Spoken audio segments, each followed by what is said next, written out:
Hello everyone, welcome to जेनीट education. My name is Pratiksha Tamrakar और हमने कर रहे थे क्लास 11th केमिस्ट्री का chapter number 1 some basic concepts of chemistry. तो इसके बहुत सारे जो टॉपिक्स है वो हमने ऑलरेडी कवर कर लिए हैं, जिनके वीडियो अपलोड्स हो चुके हैं। तो आप उन्हें जाइए और आप जाकर उन्हें देखिए। ठीक, तो लास्ट वीडियो लेक्चर में हमने देखा था स्टाइकियोमेट्री देखी थी। स्टाइकियोमेट्री पे हम स्टाइकियोमेट्री क्या होती है, स्टाइकियोमेट्री क्या करती है, मेजरमेंट्स करती है, एलिमेंट्स का मेजरमेंट करती है जब केमिकल रिएक्शन जो होता है वो बैलेंस्ड फॉर्म में होता है। ठीक है, जब हम किसी केमिकल इक्वेशन को बैलेंस फॉर्म में लिखते हैं तो वो जो बैलेंस्ड केमिकल इक्वेशन होता है हमें बहुत से इंफॉर्मेशन देता है किस बारे में, कि रिएक्टेंट और जो प्रोडक्ट है वो एक दूसरे से कैसे रिलेटेड है through molecular weight, number of moles, volumes. तो इन टर्म्स में वो उनके बीच रिलेशनशिप एस्टैब्लिश करता है कि रिएक्टेंट का जब आप इतना ग्राम लेते हैं तो प्रोडक्ट का इतना मिलता है, रिएक्टेंट का इतना वॉल्यूम है तो प्रोडक्ट का इतना वॉल्यूम हमें मिलता है। तो ये क्या होती है, स्टाइकियोमेट्री होती है। ठीक है, तो इस स्टाइकियोमेट्री के बेसिस पर हम बहुत से प्रॉब्लम सॉल्व कर सकते हैं। तो हमें 3 टाइप्स के प्रॉब्लम सॉल्व करने थे। पहला था मास मास रिलेशनशिप पे, problems on mass mass relationship. Second हमें सॉल्व करना था मास और वॉल्यूम पर, और थर्ड हमें सॉल्व करना था वॉल्यूम और वॉल्यूम रिलेशनशिप पर। ठीक है, तो हमने लास्ट वीडियो लेक्चर पर मास मास रिलेशनशिप के ऊपर जो क्वेश्चंस थे वो बहुत सारे क्वेश्चंस सॉल्व कर लिए थे। आई होप उसको अब बहुत अच्छे से क्लियर हो गया होगा वो आपको क्वेश्चंस की कैसे उन्हें सॉल्व करने है जब मास मास रिलेशनशिप दिया होगा। तो आज हम सॉल्व करने वाले हैं मास और वॉल्यूम रिलेशनशिप पर। ठीक है, कि आपको किसी किसी रिएक्टेंट का मास दिया होगा, आपसे हो सकता है प्रोडक्ट के लिए वॉल्यूम पूछे, तो हम क्या सॉल्व करने वाले हैं आज, मास और वॉल्यूम पर बेस्ड रिलेशनशिप सॉल्व करने वाले हैं। ठीक, तो मास और वॉल्यूम पर बेस्ड क्वेश्चन देखते हैं। तो चलिए सॉल्व करते हैं problems involving mass volume relationship. तो फर्स्ट क्वेश्चन देखते हैं। फर्स्ट क्वेश्चन है KClO3, जिसका नाम होता है potassium chlorate. Potassium chlorate on heating decomposes to give potassium chloride and oxygen. What is the volume of O2 at NTP liberated by 0.1 mole of KClO3।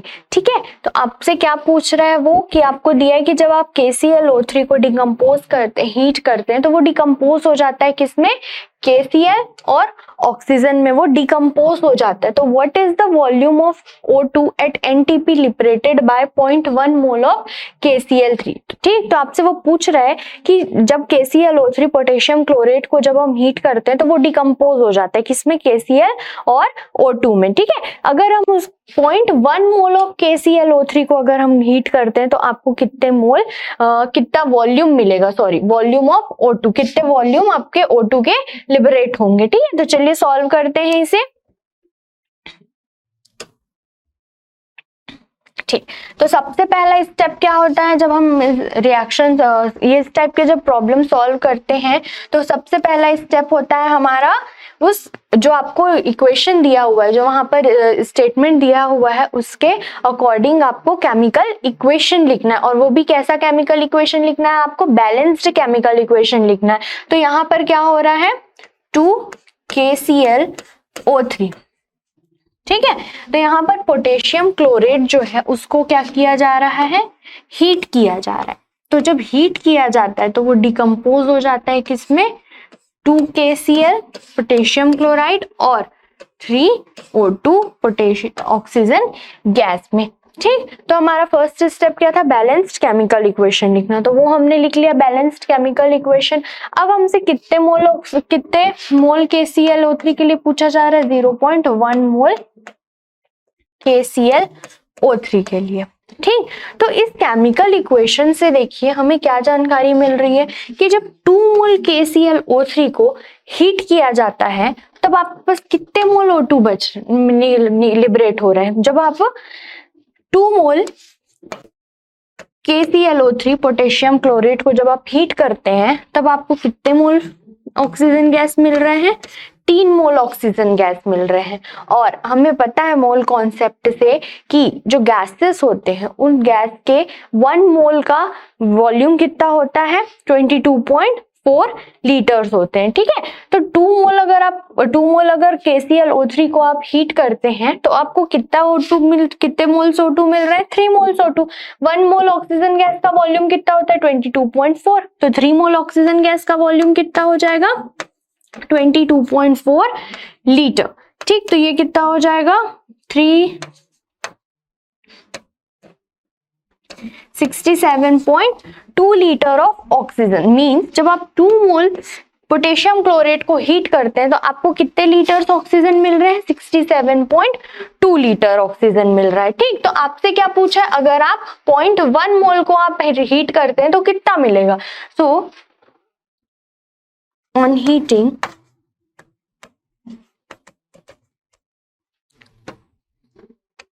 2 mole of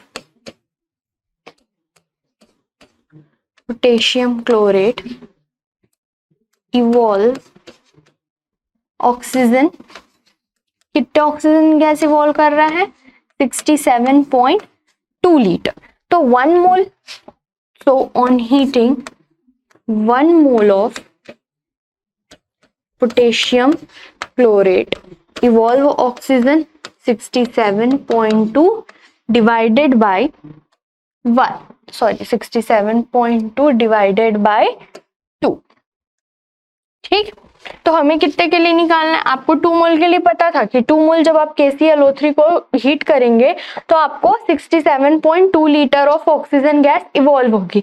अगर 1 मोल को तो हमने 1 के लिए निकाल लिया। अब 1 के लिए पता चल गया तो हम क्या कर सकते हैं? 0.1 मोल के लिए निकाल लेते हैं। 0.1 mole of potassium chlorate evolve oxygen, कितना ऑक्सीजन इवॉल्व करेंगे? 67.2 बाई 2 इंटू 0.1, ठीक। तो ये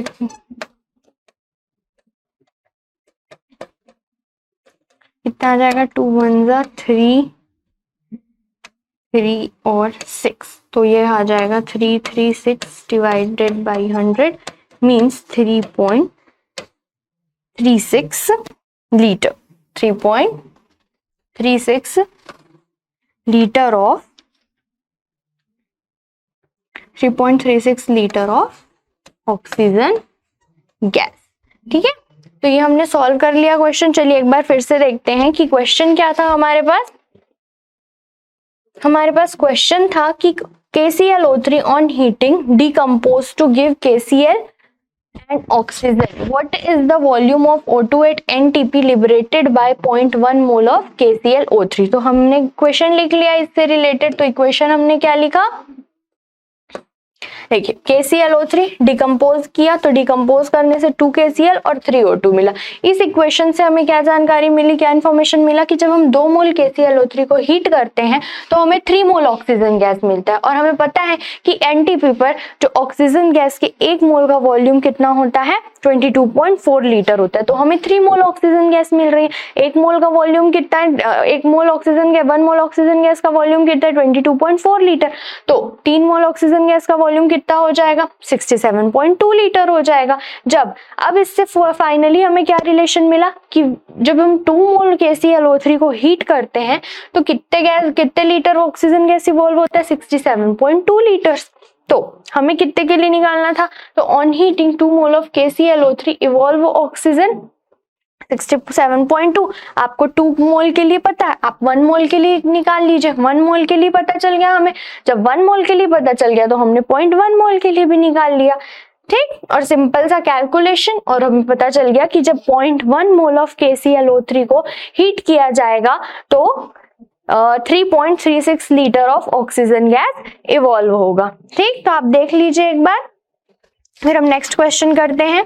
सो नेक्स्ट क्वेश्चन है हमारा, what volume of air at NTP containing 21% oxygen by volume is required to completely burn 1000 gram of sulfur containing 4% incombustible matter। तो आपको air का वॉल्यूम कैलकुलेट करना है ठीक है, containing 21% oxygen by volume required to completely burn 1000 gram of sulphur. ठीक है, तो आपको एयर का वॉल्यूम कैलकुलेट करना है जिसमें 21% ऑक्सीजन हो और वो 21% ऑक्सीजन रिक्वायर्ड है किसके लिए, completely burn 1000 gram of sulphur. तो हम देखते हैं सबसे पहले तो हमें ये देखना पड़ेगा कि जो 1000 ग्राम ऑफ सल्फर है उसको बर्न करने के लिए कितना ऑक्सीजन रिक्वायर्ड है, फिर उस जितना ऑक्सीजन रिक्वायर्ड होगा उससे हम उस एयर का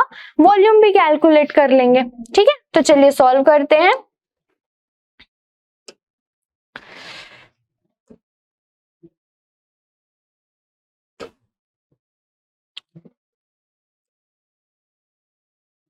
यहाँ पर क्या दिया हुआ था, यहाँ पर दिया हुआ था कि मास ऑफ सल्फर कितना दिया रखा था हमें, मास ऑफ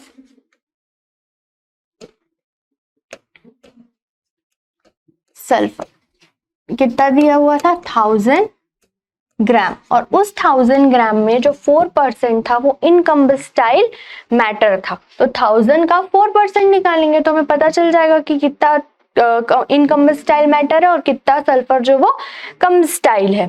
ठीक है, तो mass of इनकम्बस्टाइल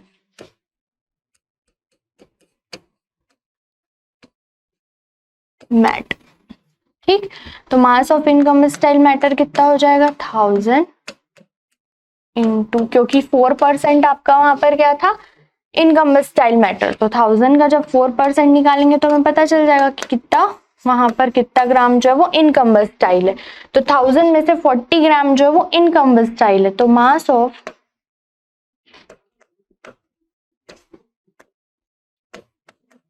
combustible, mass of combustible sulphur ये कितना हो जाएगा 1000 माइनस 40। तो 1000 माइनस 40 करेंगे तो कितना आ जाएगा 960 ग्राम। मींस आपको अब क्या कैलकुलेट करना है कि 960 ग्राम और सल्फर को बर्न करने के लिए आपको कितना ऑक्सीजन रिक्वायर्ड होगा। ठीक है, कितना एयर रिक्वायर्ड होगा। चलिए, तो जब सल्फर को जब बर्न किया जाएगा तो वो ऑक्सीजन के साथ रिएक्ट करेगा और क्या बना लेगा, सल्फर डाइऑक्साइड गैस। तो ये हो गया एक रिएक्शन, केमिकल इक्वेशन लिख लिया हमने गिवन रिएक्शन के लिए कि सल्फर को बर्न करना था। तो किसी भी जब सब्सटेंस को बर्न किया जाता है तो वो ऑक्सीजन से रिएक्ट करता है। ठीक, तो सल्फर को जब बर्न किया तो वो ऑक्सीजन से रिएक्ट किया और क्या बनाया, सल्फर डाइऑक्साइड। तो देखिए यहाँ पर सल्फर का 1 मोल या सल्फर का जो 32 ग्राम है, तो सल्फर का 32 ग्राम ऑक्सीजन के 32 ग्राम बोल लीजिए या 1 मोल बोल लीजिए या 22.4 लीटर, क्योंकि 1 मोल जो ऑक्सीजन गैस होता है उसका मास कितना होता है 32 ग्राम्स होते हैं, उसका वॉल्यूम कितना होता है 22.4 लीटर। यहाँ पे हमें वॉल्यूम के टर्म्स में निकालना है तो हम वॉल्यूम ले लेते हैं। तो 32 ग्राम सल्फर 22.4 लीटर ऑफ ऑक्सीजन से जब रिएक्ट करता है तब वो कंप्लीटली बर्न होके क्या बनाता है, सल्फर डाइऑक्साइड गैस बनाता है। मींस अगर 32 ग्राम सल्फर को बर्न करना है तो हमें कितने लीटर ऑक्सीजन की जरूरत है, 22.4 लीटर ऑक्सीजन की जरूरत है। ठीक, तो हमें कितने के लिए निकालना है, 960 ग्राम को बर्न करने के लिए। ठीक है, तो चलिए कैलकुलेट करते हैं यूनिटरी मेथड से, क्योंकि हमें पता है कि जब 32 ग्राम सल्फर को बर्न करना है तो कितना ऑक्सीजन गैस रिक्वायर्ड है, 22.4 लीटर रिक्वायर्ड है। तो 32 ग्राम ऑफ सल्फर रिक्वायर्ड ऑक्सीजन, कितना ऑक्सीजन रिक्वायर्ड है 22.4 litre oxygen 32 gram of sulphur को रिक्वायर्ड है कंप्लीटली बर्न होने के लिए। तो for 1 gram of sulphur required oxygen कितना हो जाएगा 22.4 अपॉन 32। तो हमें कितने के लिए निकालना है, 960 ग्राम के लिए। 960 ग्राम ऑफ सल्फर रिक्वायर्ड ऑक्सीजन तो कितना हो जाएगा 22.4 अपॉन 32 इंटू 960। तो अब इसे कैलकुलेट करते हैं, तो कैलकुलेट करेंगे तो हमारे पास आ जाएगा 672 litre of oxygen gas. Means अगर आपको 960 ग्राम को 960 ग्राम को अगर आपको बर्न करना, 960 ग्राम ऑफ सल्फर को अगर बर्न करना है तो हमें कितने ऑक्सीजन की जरूरत पड़ेगी? 672 लीटर्स ऑफ ऑक्सीजन। लेकिन हमें क्या पूछा था? वॉल्यूम ऑफ एयर पूछा था, और उसमें क्या दिया था? What volume of air required sulphur. देखे थे, फिर से क्वेश्चन देखते हैं। यहाँ पे दिया था what volume of air at NTP containing 21% oxygen by volume is required. तो हमें वॉल्यूम निकालना है, किसका? एयर का वॉल्यूम निकालना है। हमें ऑक्सीजन तो पता चल गया कि ऑक्सीजन कितना रिक्वायर्ड है, हमें 672 समथिंग कुछ आंसर आया था, उतना ऑक्सीजन हमें रिक्वायर्ड। लेकिन हमें टोटल एयर का वॉल्यूम निकालना, और उस एयर में भी आपको दिया हुआ है कि जो एयर है उसमें 21% ऑक्सीजन बाय वॉल्यूम है। तो 21% ऑक्सीजन बाय वॉल्यूम का मतलब क्या होता है? यहां पर दिया है 21% ऑक्सीजन मीन्स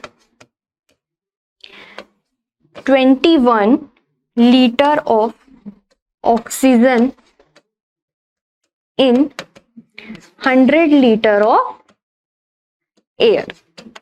ठीक, तो 21 लीटर ऑफ ऑक्सीजन किस में प्रेजेंट है? 100 लीटर ऑफ एयर्स में प्रेजेंट है। तो 1 लीटर ऑक्सीजन किस में प्रेजेंट, कितने एयर में प्रेजेंट होगा? 1 litre of oxygen in 100 by 20 litres of air. तो हमें कितने लीटर्स के लिए निकालना है कि 672 litre of oxygen present in 100 by 20 into 672। Sorry यहाँ पर 21 है, ये 21 लीटर प्रेजेंट है ना एक, तो ये 21, ये 21, तो इसे कैलकुलेट करते हैं। 672 121, तो ये आ जाएगा आपके पास आंसर 3200 लीटर ऑफ एयर। ठीक, तो हमने इस क्वेश्चन को कैसे सॉल्व किया? सबसे पहले आपको उस सल्फर का मास दिया हुआ था, ठीक, टोटल मास, जिसमें 4% जो था इनकम्बस्टाइल सब्सटेंस था, इनकम्बस्टाइल मैटर था। तो हमने सबसे पहले तो ये कैलकुलेट किया कि वो जो सब्सटेंस दिया है 1000 ग्राम का, उस 1000 ग्राम में कंबस्टाइल कितना मैटर है। तो mass of combustible sulphur calculate कर लिया हमने। कैसे? सबसे पहले हमने जो इनकम्बस्टाइल सल्फर था उसका मास कैलकुलेट किया, जिससे हमें मास ऑफ कंबस्टाइल सल्फर का पता चल गया। फिर अब सल्फर को बर्न कर रहे हैं, तो सल्फर को बर्न किया, तो सल्फर को बर्न करने पर ऑक्सीजन रिक्वायर्ड है, तो S+O2 SO2। तो इस केमिकल इक्वेशन से हमें क्या पता चला कि जब 32 ग्राम सल्फर बर्न होता है तो उसे कितने ऑक्सीजन गैस की रिक्वायरमेंट होती है? 22.4 लीटर ऑक्सीजन गैस की रिक्वायरमेंट होती है। तो जब 32 ग्राम को 22.4 लीटर ऑक्सीजन गैस रिक्वायर्ड है, तो हमें 960 ग्राम सल्फर बर्न करना, तो 960 ग्राम सल्फर के लिए कितना रिक्वायर्ड होगा वो कैलकुलेट कर दिया। लेकिन आपसे पूछा गया था, आपसे ऑक्सीजन का वॉल्यूम नहीं पूछा गया था, आपसे एयर का वॉल्यूम पूछा गया था, ठीक, कि उस आपके कितने एयर में 21% ऑक्सीजन प्रेजेंट होगा। तो हमें 21% ऑक्सीजन का मतलब क्या हुआ कि 21% ऑक्सीजन बाय वॉल्यूम बोला गया था। तो 21% ऑक्सीजन प्रेजेंट है कितने में? 100 लीटर ऑफ एयर में। तो 1 लीटर ऑक्सीजन कितने में प्रेजेंट होगा? 100 बाय 21 में। तो हमें कितना रिक्वायर्ड है? 672 लीटर ऑफ ऑक्सीजन। तो वो कितने में प्रेजेंट होगा? 672 litre of oxygen is present in 3200 litre of air. ठीक, तो ये आपको समझ आ गया क्वेश्चन कि हमने ये कैसे सॉल्व किया। चलिए देखते हैं नेक्स्ट क्वेश्चन, देखते हैं हम।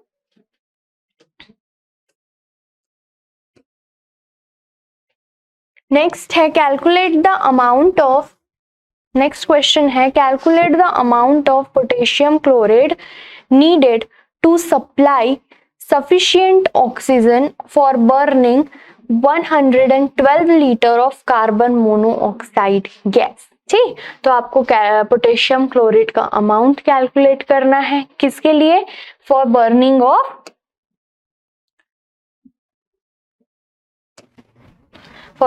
Of 112 litre of carbon monoxide gas. तो यहाँ पर पोटेशियम क्लोराइड क्यों? क्योंकि कार्बन मोनोऑक्साइड को बर्न करना है तो ऑक्सीजन रिक्वायर्ड। तो यहाँ पर पोटेशियम क्लोराइड का क्यों हम कर रहे हैं, पोटेशियम क्लोराइड क्यों यूज कर रहे हैं? क्यों? क्योंकि हमने देखा था कि जब पोटेशियम क्लोराइड को बर्न किया जाता है तो उससे ऑक्सीजन गैस रिलीज होती है, और वही ऑक्सीजन गैस किसके लिए यूज होगी? कार्बन मोनोऑक्साइड गैस को बर्न करने के लिए। ठीक, तो यहाँ पर कितना अमाउंट दिया है? 112 litre of carbon monoxide gas. तो चलिए इसके लिए इसको सॉल्व करते हैं।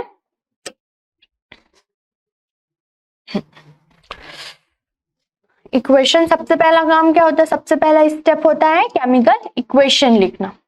तो सबसे पहले पोटेशियम क्लोराइड को बर्न किया जाएगा। तो पोटेशियम क्लोराइड को बर्न करेंगे तो कितना मिलेगा हमें? 2KCl plus 3O2। ठीक है, फिर जब ये जो O2 निकला वो carbon monoxide plus oxygen gas, तो ये हो जाएगा कार्बन डाइऑक्साइड गैस बन जाएगा। ठीक, तो फाइनली ये रिएक्शन क्या हो जाएगा? फाइनल रिएक्शन, इसको हम 3 से इंटू कर देते हैं जिससे कि ये ऑक्सीजन और ये ऑक्सीजन कैंसल हो जाएगा।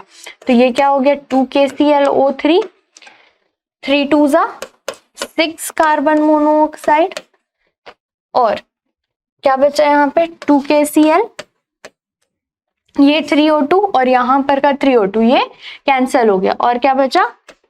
3 2 6 CO2।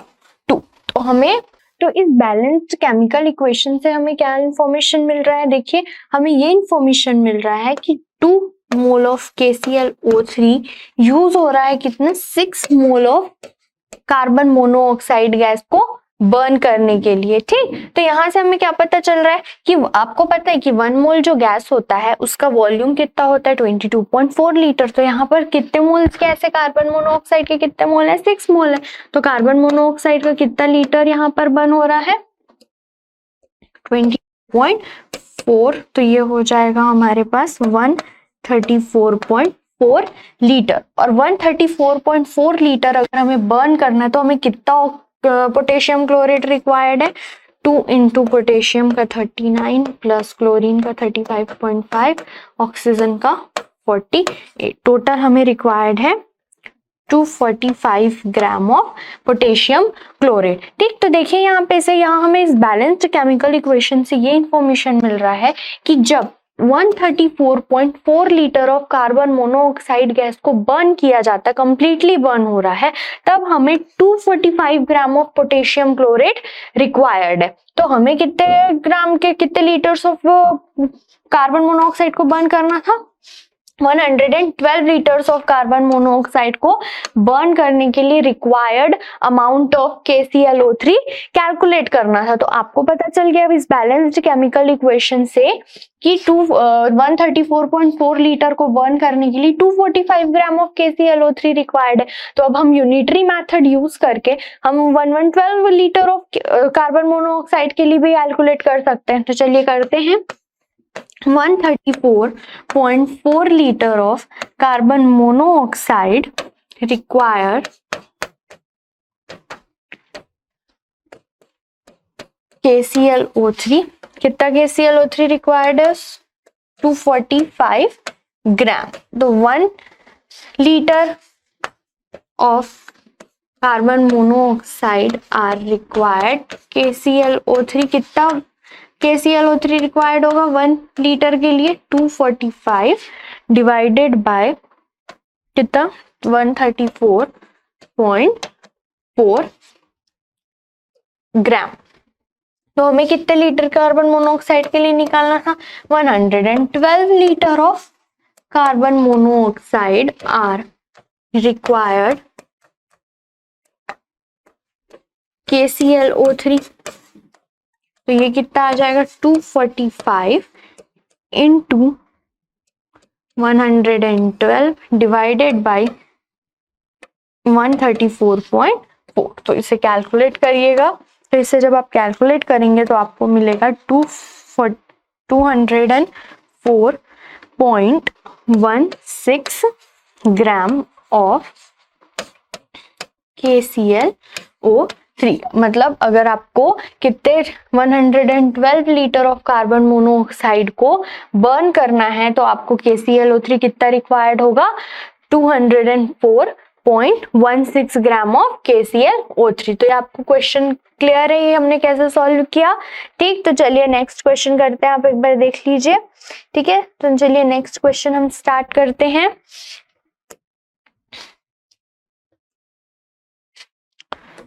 तो नेक्स्ट क्वेश्चन है 1 gram of mixture of carbonates of calcium and magnesium give 240 centimeter cube of carbon dioxide at STP. Calculate the percentage composition of the mixture. अब आपको इस मिक्सचर का परसेंटेज कंपोजिशन कैलकुलेट करना है। Total mixture कितना है हमारे पास, 1 ग्राम है। वो 1 ग्राम जो मिक्सचर है उसमें कौन प्रेजेंट है, carbonates of calcium and magnesium. तो वो जो 1 ग्राम मिक्सचर है वहां पर कैल्शियम कार्बोनेट और मैग्नीशियम कार्बोनेट दोनों ही प्रेजेंट है। और जब आप इस मिक्सचर को बर्न करते हैं तो क्या होता है, आपको 240, इस मिक्सचर से आपको 240 centimetre cube of carbon dioxide gas evolve होता है। तो आपको कैलकुलेट करना है परसेंटेज कंपोजिशन, मतलब इस 1 ग्राम में कितना परसेंट कैल्शियम कार्बोनेट प्रेजेंट है और कितना परसेंट मैग्नीशियम कार्बोनेट प्रेजेंट है। ठीक है, तो चलिए स्टार्ट करते हैं।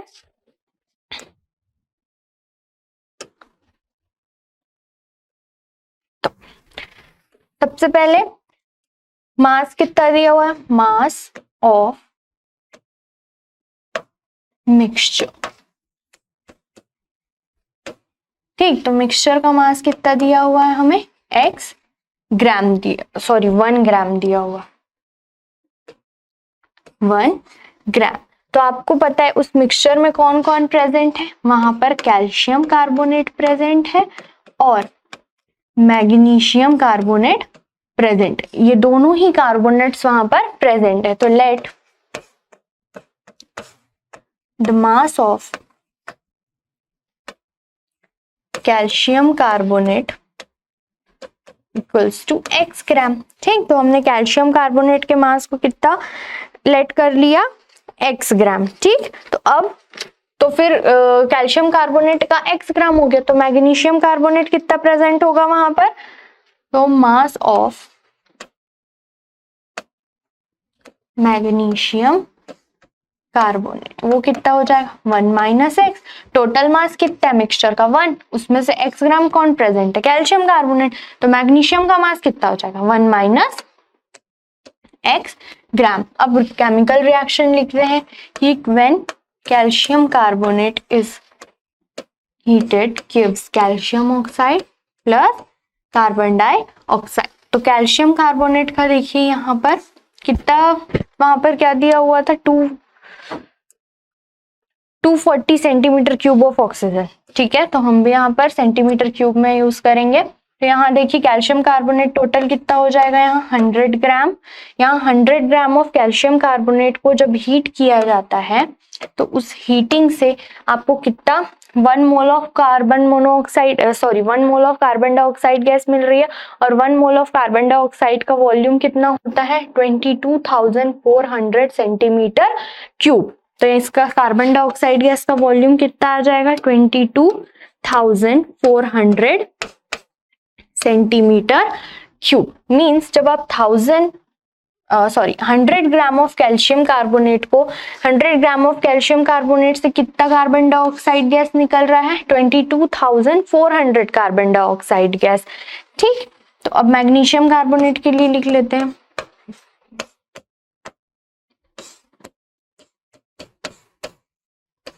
MgO plus CO2। तो मैग्नीशियम कार्बोनेट का मास कितना हो जाएगा, 84 ग्राम।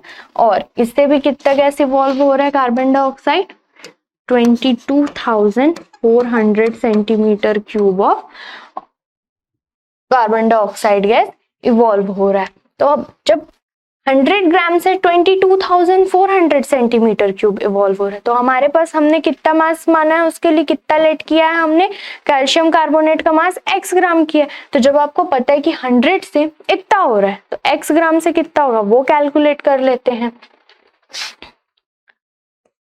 100 gram of calcium carbonate evolve carbon dioxide 22,400 centimeter cube. So 1 gram of calcium carbonate evolve 22,400 centimeter cube upon 100 centimeter cube of carbon dioxide gas. तो हमने कितना लिया, x gram of calcium carbonate evolve carbon dioxide 22,400 into x, ये cut गया।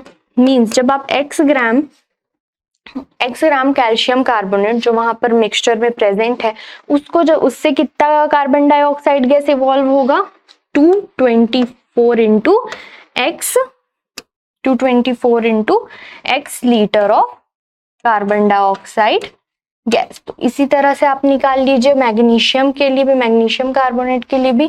तो magnesium carbonate का जब 84 ग्राम कितना गैस इवॉल्व करता है कार्बन डाइऑक्साइड का 22,400 सेंटीमीटर क्यूब गैस इवॉल्व करता है। तो 84 था ना,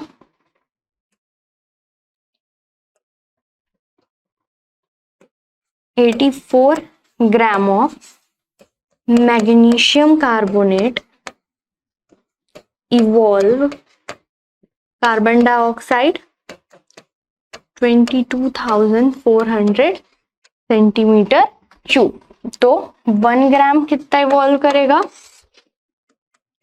22,400 अपॉन 84 सेंटीमीटर क्यूब। तो यहाँ पर हमें कितने के लिए निकालना था 1, वहां मैग्नीशियम कार्बोनेट का मास कितना था 1 minus x gram of magnesium carbonate evolve 22,400 upon 84 into 1 minus x। तो ये कैंसिल करते हैं, कैंसिल हो जाएगा, ये 2 से ही करते हैं, 2 से 4 टाइम्स में, 2 टाइम्स में ये 1 1 2 0 2 1 टाइम्स में ये 5 6 0 ये चल जाएगा 7 से 3 टाइम्स में और ये 8 टाइम्स में। तो फाइनली आंसर कितना आ गया हमारे पास 800/3 1 minus x centimetre cube of carbon dioxide gas. तो total amount of gas, total amount of carbon dioxide evolve कितना हो जाएगा, मैग्नीशियम कार्बोनेट को गर्म किया तो हमने कितना इवॉल्व हुआ 800/3 1 माइनस x सेंटीमीटर क्यूब। और जब वो कैल्शियम कार्बोनेट को क्या तो कितना इवॉल्व हुआ था 224 x। इतना गैस इवॉल्व हो रहा है कब, जब हम उस मिक्सचर को टोटल अमाउंट, बट क्वेश्चन में गिवन क्या है, गिवन कितना दिया हुआ है वहां पर क्वेश्चन में, बट आपको दिया हुआ है कि जब 1 ग्राम मिक्सचर को जब आप गर्म करते हैं तो उस 1 ग्राम मिक्सचर से कितना इवॉल्व हो रहा है 240 centimetre cube of carbon dioxide gas evolve हो रहा है। But at STP carbon dioxide gas evolve on heating 1 gram of mixture, कितना गैस इवॉल्व हो रहा था वहां पर कितना देख लेते हैं एक बार 240 सेंटीमीटर क्यूब। तो वहां पर कितना गैस इवॉल्व हुआ 240 centimetre cube carbon dioxide gas evolve हो रहा है। तो हमने ये क्वेश्चन में गिवन है, हमने कितना निकाला इतना। तो तो ये दोनों एक दूसरे के इक्वल होंगे। क्या ये हमने कैसे निकाला, हमने उस 1 ग्राम मिक्सचर में ही हमने ये अज्यूम कर लिया कि x ग्राम कैल्शियम कार्बोनेट है, 1 माइनस x ग्राम कितना मैग्नीशियम, तब हमें इतना पता चला कि इतना जो सेंटीमीटर क्यूब है वो कार्बन डाइऑक्साइड गैस इवॉल्व होगा। बट क्वेश्चन में पहले से गिवन है कि इतना इवॉल्व होगा, तो ये दोनों क्या होंगे, एक दूसरे के इक्वल होंगे। 1 minus x plus is equals to 240। तो एलसीएम निकाल लेते हैं सबसे पहले, 3, तो ये हो जाएगा 800 माइनस 800x प्लस 3, ये कितना हो जाएगा 670, x इज इक्वल्स टू 240। तो ये हो जाएगा हमारे पास 800 माइनस, इसको आप जब करेंगे तो कितना आ जाएगा 672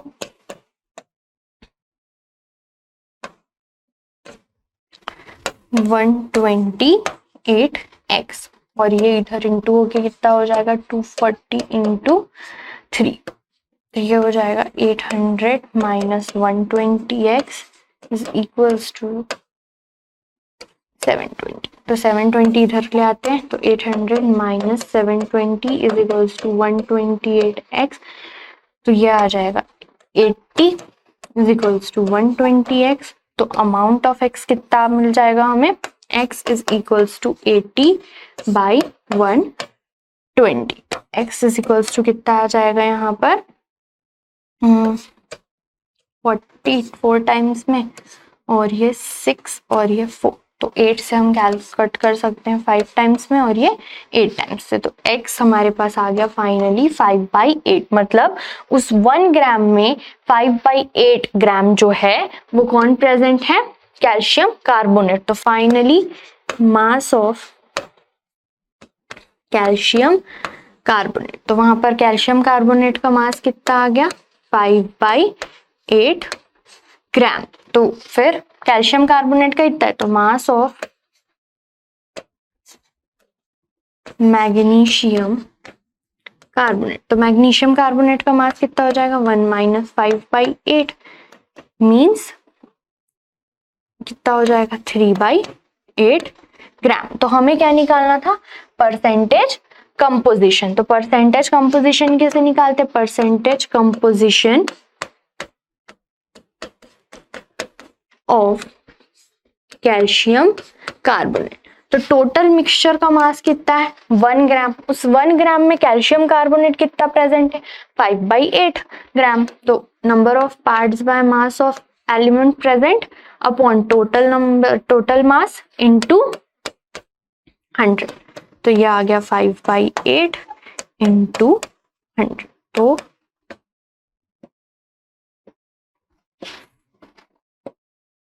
तो ये हो जाएगा कितना 4 और ये 50 2 टाइम्स में, ये 25 टाइम्स में, 125 2, तो ये कितने टाइम्स में चले जाएगा, ये 62.5% वहां पर कौन प्रेजेंट है, कैल्शियम कार्बोनेट। तो percentage composition of magnesium carbonate, तो 100 में से 62.5% कैल्शियम कार्बोनेट प्रेजेंट है, तो मैग्नीशियम कितना प्रेजेंट होगा, मैग्नीशियम कार्बोनेट 62.500 माइनस 62.5, तो ये कितना आ जाएगा हमारे पास 37.5%। ठीक है, तो देख लीजिए हमने इसे कैसे सॉल्व किया। सबसे पहले हमने क्या निकाला यहाँ पर, सबसे पहले हमने वो जो मिक्सचर था उस मिक्सचर में हमने ये क्या 1 ग्राम का जो मिक्सचर था उस 1 ग्राम के जो मिक्सचर में हमने ये क्या अज्यूम कर लिया, ये लेट कर लिया कि जो कैल्शियम कार्बोनेट है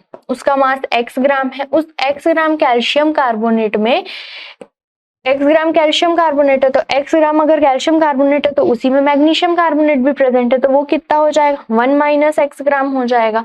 फिर रिएक्शन दिया हुआ था कि जब आप उस मिक्सचर से कितना कार्बन डाइऑक्साइड गैस इवॉल्व हो रहा है, उस मिक्सचर से टोटल गैस इवॉल्व हो रहा है 224, ऐसा कुछ दिया हुआ था। ठीक है, तो कितना हमने रिएक्शन लिख लिया कि कैल्शियम कार्बोनेट से कितना इवॉल्व हुआ 22,400 और 84 ग्राम से कितना हुआ 22,400 सेंटीमीटर क्यूब। बट हमारे पास अमाउंट कितना था कैल्शियम कार्बोनेट का x ग्राम, तो x ग्राम से कितना इवॉल्व होगा ये निकाल लिया।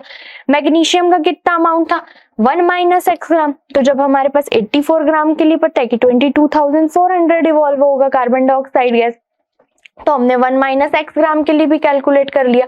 तो जब कैल्शियम कार्बोनेट से कितना 224x litre of 224x centimetre cube, sorry यहाँ पर सेंटीमीटर क्यूब, तो टोटल अमाउंट निकाल लिया हमने कि कितना total amount of gas evolve होगा जब उस मिक्सचर को हीट किया जाएगा, तो इतना। लेकिन आपको क्वेश्चन में दिया होगा था कि एट एसटीपी कि जब उस मिक्सचर से कितना गैस इवॉल्व हो रहा है, सो 240 सेंटीमीटर क्यूब, तो ये दोनों क्या होंगे एक दूसरे के इक्वल हो जाएंगे। तो वही हमने किया और उसके बाद सिंपल कैलकुलेशन से x की वैल्यू फाइंड कर ली। तो x क्या था हमारे पास कैल्शियम कार्बोनेट का मास था, तो कैल्शियम कार्बोनेट का मास पता चल गया, फिर हमने मैग्नीशियम के लिए निकाल लिया और फिर हमने परसेंटेज कंपोजिशन निकाल लिया।